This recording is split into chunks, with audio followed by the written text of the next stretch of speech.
Hello students, welcome to the class.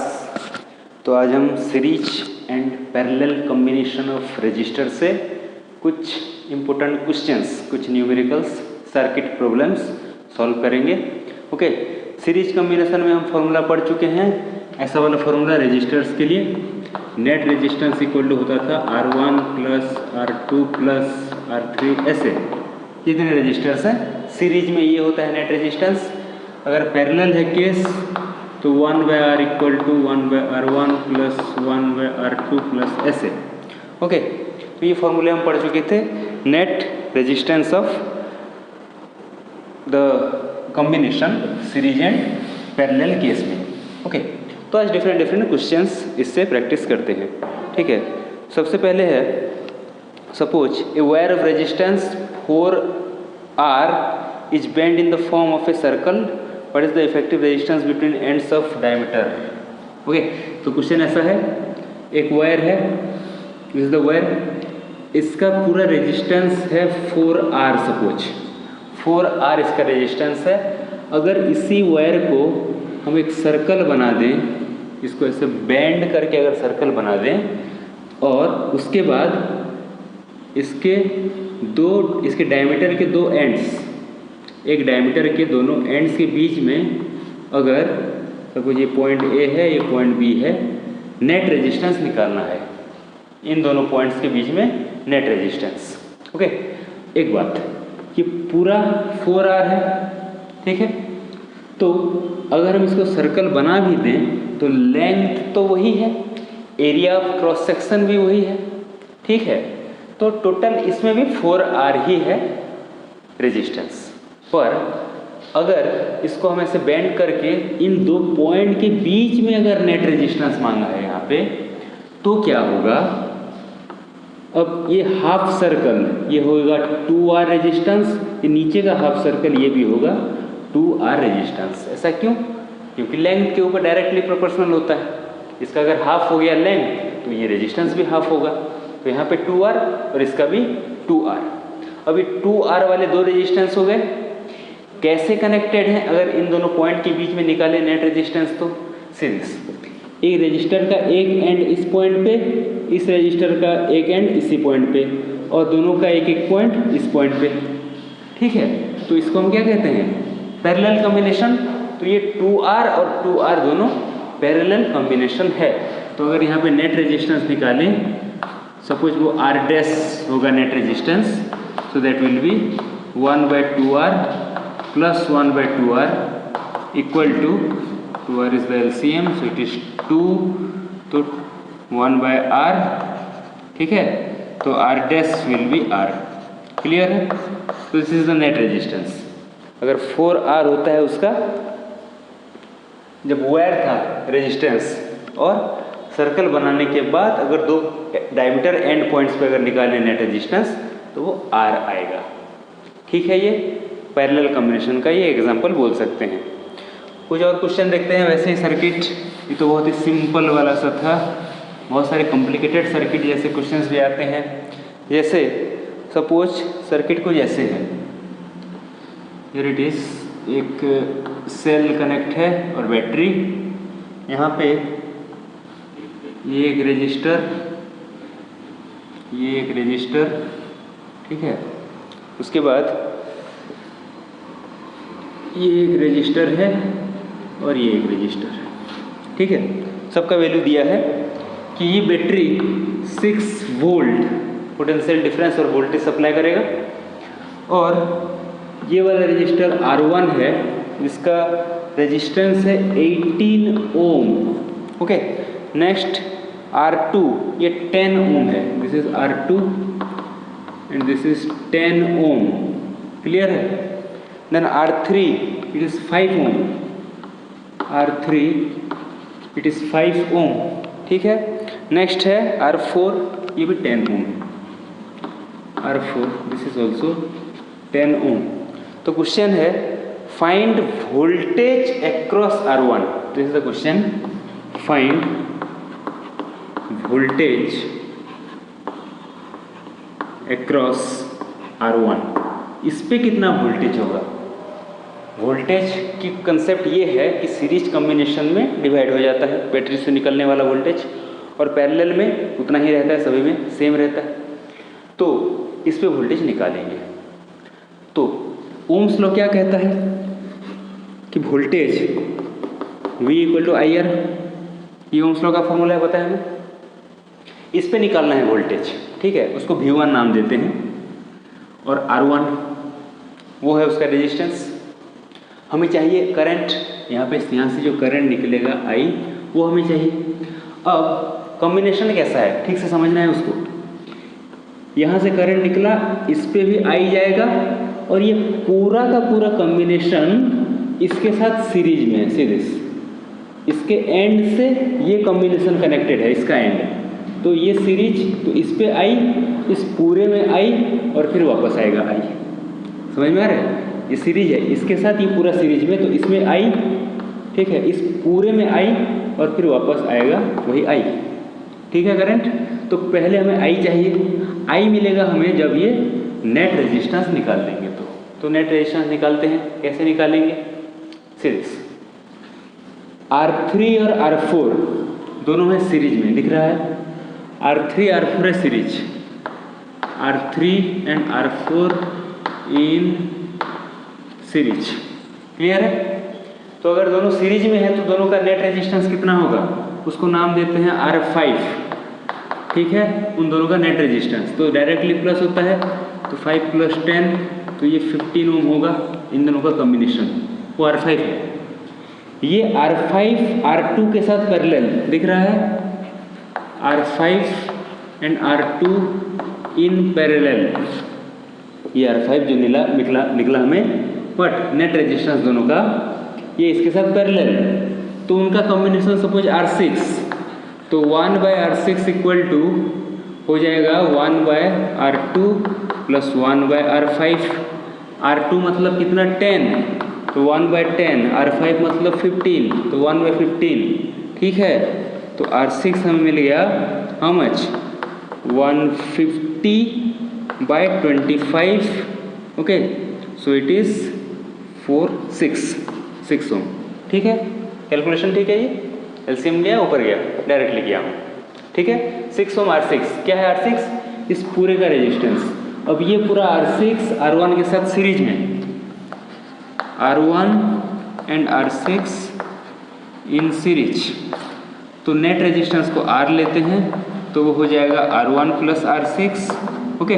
R1 है 18 plus ये निकला 6, सो दिस विल बी 24 ओम।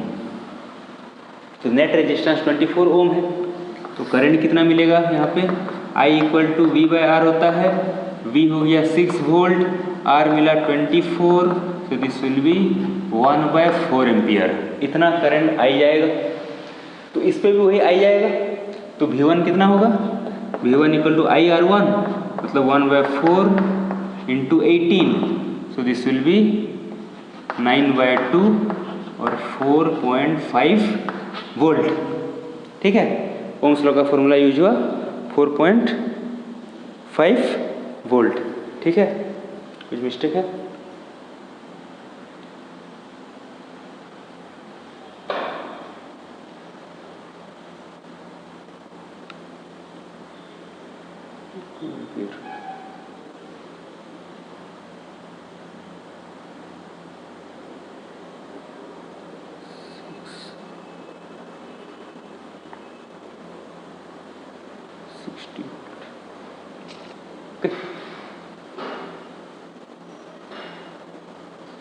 ठीक है, तो ये होगा 4.5 वोल्ट इस पे, क्लियर है?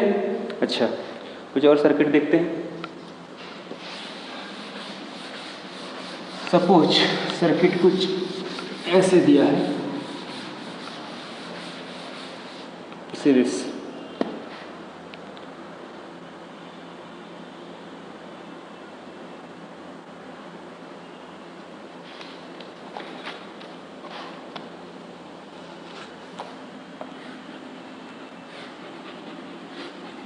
ऐसा वाला एक क्वेश्चन हम कैपेसिटर के टाइम पे कर चुके हैं, ओके। ये ए पॉइंट है, ये बी पॉइंट है, नेट रेजिस्टेंस निकालना है। ओके, आर, सभी का रेजिस्टेंस आर है, नेट रेजिस्टेंस निकालेंगे। ठीक है, तो हमें पहले पहचानना होगा कि कॉम्बिनेशन कैसा है। ओके, तो अगर ये वायर नहीं होता ये वाला तो यहाँ पे सीरीज जैसा दिख रहा है, पर ये क्योंकि ये वायर है ये सीरीज नहीं है।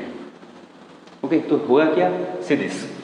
इस रजिस्टर का एक एंड आके यहाँ पे कनेक्टेड है इस वाले पॉइंट पे, इस रजिस्टर का ये वाला एंड आके यहाँ पे कनेक्टेड है। ठीक है, अब इस रजिस्टर का भी ये वाला पॉइंट आके यहाँ पे कनेक्टेड है। ठीक है, अब इस रजिस्टर का दूसरा एंड यहाँ पे कनेक्टेड है, इस रजिस्टर का ये वाला एंड यहाँ पे कनेक्टेड है, इस रजिस्टर का ये वाला एंड यहाँ से आके यहाँ पे कनेक्टेड है। ठीक है, तो इन दोनों पॉइंट के बीच में सभी के एंड्स कनेक्टेड हैं, तो ये तीनों पैरेलल में होंगे, ये कॉम्बिनेशन पैरेलल बन जाएगा। तो नेट रेजिस्टेंस 1/r डैश अगर करेंगे तो 1/r plus 1/r plus 1/r, this will be okay, so r dash will B r/3। Okay, तो पैरेलल कॉम्बिनेशन ये होता है, r dash will B r/3। ठीक है, एक और देखते हैं। सपोज कनेक्शन कुछ ऐसे है,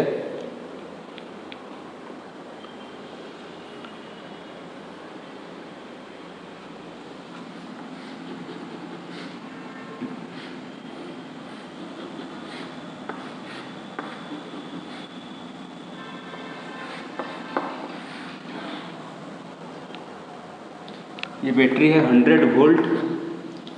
ओके, ये सभी 2 ओम, ये सभी है 2 ओम, और यहाँ पे बोला है करंट थ्रू ईच रजिस्टर निकालना है। ठीक है, यहाँ पे निकालना है करंट थ्रू ईच रजिस्टर। ठीक है, तो यहाँ पे करंट निकालेंगे, तो सबसे पहले निकालते हैं कि इस पे पोटेंशियल डिफरेंस डिवाइड कैसे होगा। करंट का फॉर्मूला क्या है, V/R कर देंगे तो हो जाएगा। तो R तो सभी का इंडिविजुअली पता है, पर सभी में हमें पोटेंशियल डिफरेंस नहीं मालूम अभी, इंडिविजुअल पोटेंशियल डिफरेंस। ठीक है ना, तो यहाँ पे पहले वो निकालते हैं।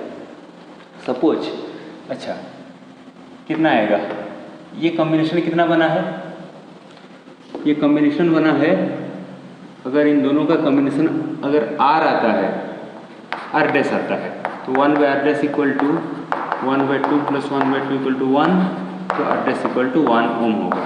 क्या है, इन दोनों के पैरेलल कॉम्बिनेशन का नेट रेजिस्टेंस 1 ओम। ठीक है, अब ये 1 ओम ये 2 ओम दोनों सीरीज में हैं, दोनों सीरीज में हैं, तो नेट रेजिस्टेंस कितना आ गया, 1 प्लस 2 मतलब 3 ओम, नेट रेजिस्टेंस 3 ओम। तो करंट कितना यहाँ से निकलेगा, I, net I will be, ये 100 है पोटेंशियल डिफरेंस, नेट रेजिस्टेंस है 3, तो इतना एम्पियर, 100/3 एम्पियर। तो ये 100/3 एम्पियर इस पूरे में और इसमें, तो इसमें तो हमें मिल गया, I3 नाम देते हैं उसको, ये तो 100/3 ही जाना है। सीरीज में पढ़ चुके हैं, जितना यहाँ से निकलेगा ये दोनों सीरीज में हैं, तो दोनों में 100/3। अब इसमें पूरा 100/3 और ये डिवाइड हो जाएगा। ओके, I1 I2, और 100/3 ही दो पार्ट में डिवाइड होना है, रेजिस्टेंस सेम है तो इक्वल 2 पार्ट्स में डिवाइड होगा। ओके, तो ये हो जाएगा 50/3 एम्पियर, ये भी होगा 50/3 एम्पियर। डिवाइड बाई 2 करना है, I/2 मतलब 50/3 एम्पियर। ठीक है, तो this are the currents individual resistance के ऊपर। ओके, एक और देखते हैं।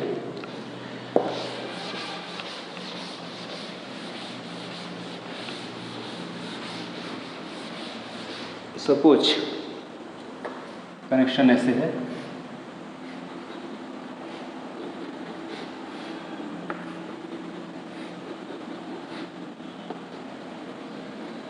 Okay, R R R are,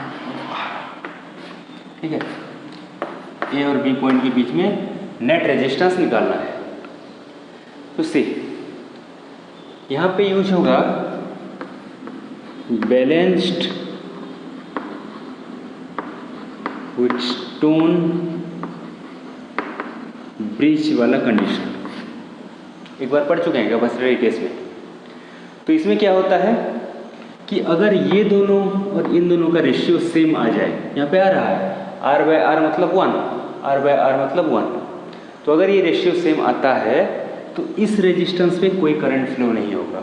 वो है व्हीटस्टोन ब्रिज और बैलेंस्ड व्हीटस्टोन ब्रिज का कंडीशन, ये हम पढ़ेंगे। ओके, इसी चैप्टर में हमें किरचॉफ्स लॉ पढ़ने के बाद व्हीटस्टोन ब्रिज के बारे में पढ़ना है, वहाँ पे डिटेल्स में पढ़ेंगे। और यहाँ पे यूज करना है कि अगर ये रेशियो सेम आएगा, R/R 1 हुआ, R/R 1 हुआ, तो इस पर कोई करंट फ्लो नहीं करेगा, तो इसको हमें नेगलेक्ट करना है। बाकी जितना है उतने में ही मिलेगा, ठीक है। तो ये R काम में नहीं आएगा। ओके, तो ये दोनों सीरीज हैं तो 2R, ये दोनों सीरीज हैं तो 2R, और ये दोनों पैरेलल में आ गए, तो net resistance 1/R dash 1/2R plus 1/2R equal to 2/2R, so R dash will be R। Okay, तो बैलेंस्ड व्हीटस्टोन ब्रिज वाला ये कंडीशन, ठीक है। तो और भी बहुत से टाइप के नेटवर्क क्वेश्चन बन सकते हैं इससे। ओके, तो सीरीज पैरेलल का ये फॉर्मूला यूज़ करके ऐसे हम निकाल सकते हैं। ओम्स लॉ यूज़ हो रहा है और सीरीज पैरेलल वाला फॉर्मूला, ठीक है। तो ऐसे बहुत से क्वेश्चंस रजिस्टर कनेक्शन से बन सकते हैं, ठीक है। तो ये ओम्स लॉ रेजिस्टेंस के बारे में डिटेल स्टडी हो गया। नेक्स्ट क्लास से दूसरे टॉपिक में जाएंगे। ओके।